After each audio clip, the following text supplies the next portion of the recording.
प्रधानमंत्री नरेंद्र भाई मोदी साहेब आ देशનું જ્યારે સુકાન સંભાળ્યા ત્યારે આપણે બધા સૌ જાણીએ છીએ કે સોમદાસ સાહેબ કીધું એ પ્રમાણે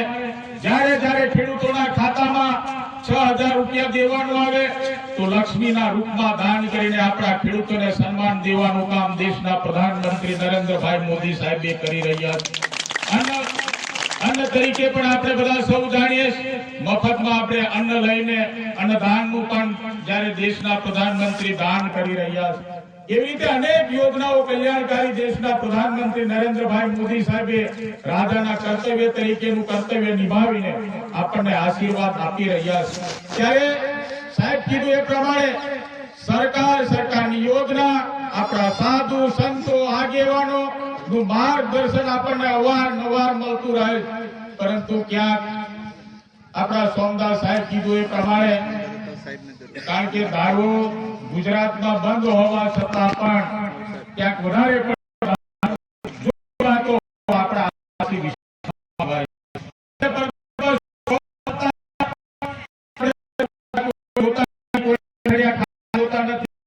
પરંતુ એના માટે આપણે સોમદાસ સાહેબનું માર્ગદર્શન લઈને આપણો સમાજ એ માર્ગે ના ચડે એના માટેના પણ આપણે સૌ સાથે મળીને પ્રયત્નો કરીએ। એને બંધ કરવા માટે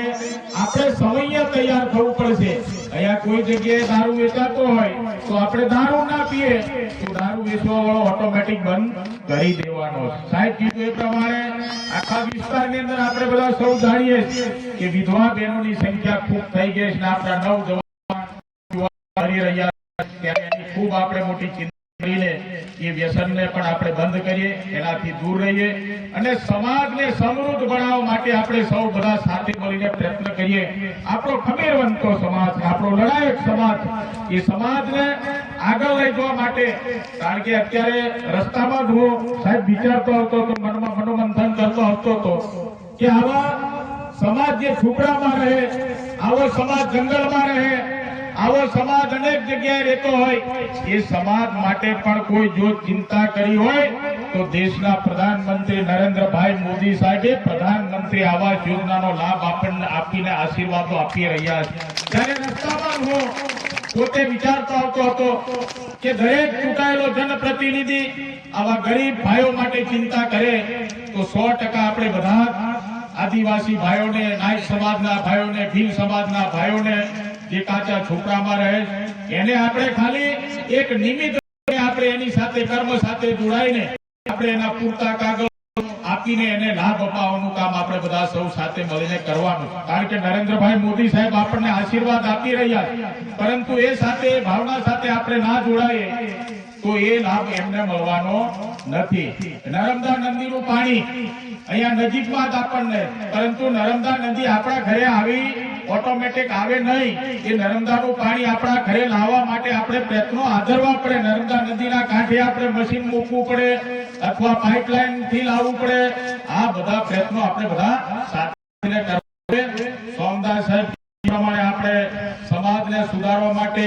નાયક સમાજના આગેવાનો જે બંધારણ ઘડ્યું છે એ બંધારણને આપણે અનુસરીને આપણો સમાજ સમૃદ્ધ આગળ વધે, આપણા ઘર પણ સમૃદ્ધ બને, આપણે બધા આગળ વધી જે ભક્તિ ભાવ તરફ આપણે આગળ વધીને આપણો સમાજ આગળ વધે એવા આપણે પ્રયત્ન કરવાના છે। કારણ કે સોમદાસ સાહેબ છે અને એક ભાઈ કોઈ બીજો દારૂડિયો સામે એમના હાથમાં બંદૂક હોય, તીર કામઠા હોય તો સાહેબને એમ લાગશે કે મોમે વધારે દારૂ પીધો એટલે મારે માથાકૂટી કરવી નથી, તો સાહેબ એ જગ્યા છોડીને જતા રહેશે। પરંતુ બંને દારૂડિયા હશે અને તીર કામઠા એમના હાથમાં હશે તો પેલો પણ હટવાનો નથી ને સામે પણ હટવાનું નથી, તો કોઈને કોઈ એકનું મરણ થશે, એક જણો જેલમાં જશે, એટલે બંનેના કુટુંબ પરિવાર વિખરાઈ જશે, બરબાદ થઈ જશે। એટલા માટે મારે સૌને વિનંતી જે પ્રકારે વિસ્તારમાં પણ ધર્મ માટે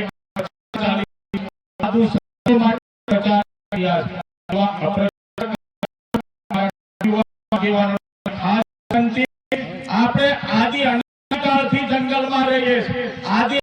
કાળથી આપણે સામે સોમનાથ મહાદેવના મંદિર માટે પણ આપણા વેગના રામાયા ભીલે ખૂબ લડાઈ કરીને સોમનાથ જેવા મંદિરને, મહાદેવના દેવ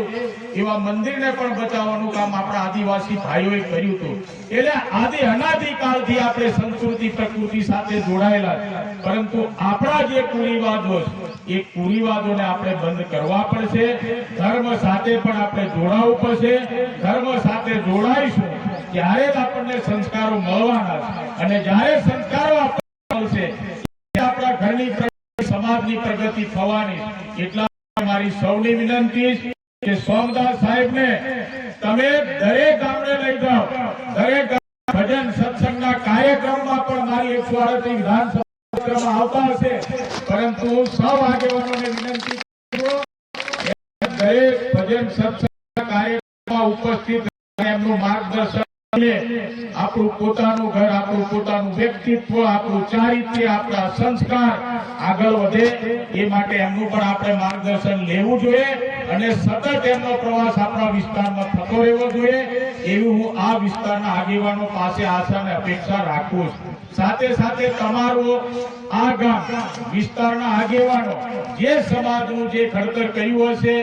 જે પ્રમાણે તમે નિયમો લાગુ કર્યા હશે,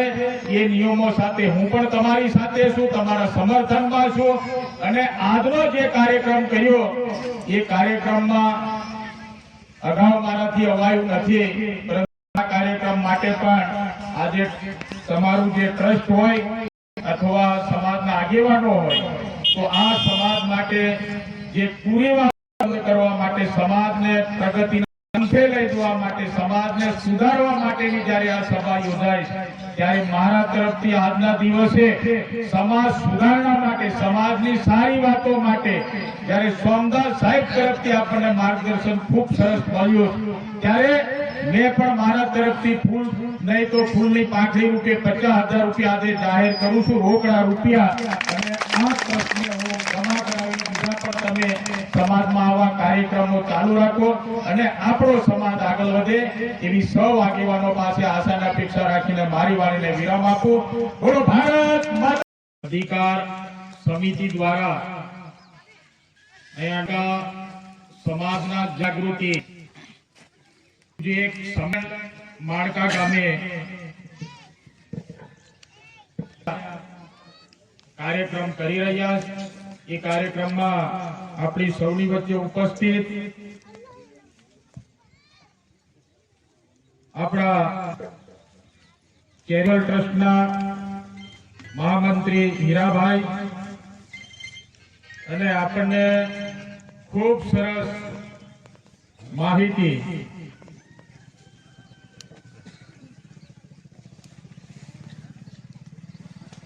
હસતા જોઈને,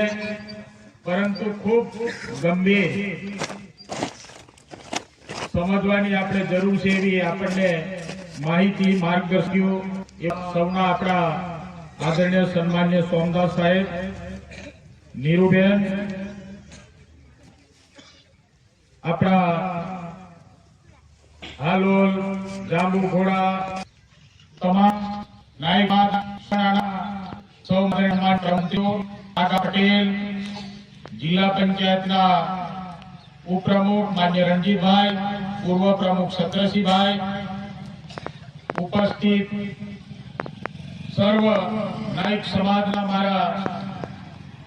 સન્માનીય આગેવાનો, કાર્યકર્તા માતા બહેનો તથા મારા નવયુવાનો.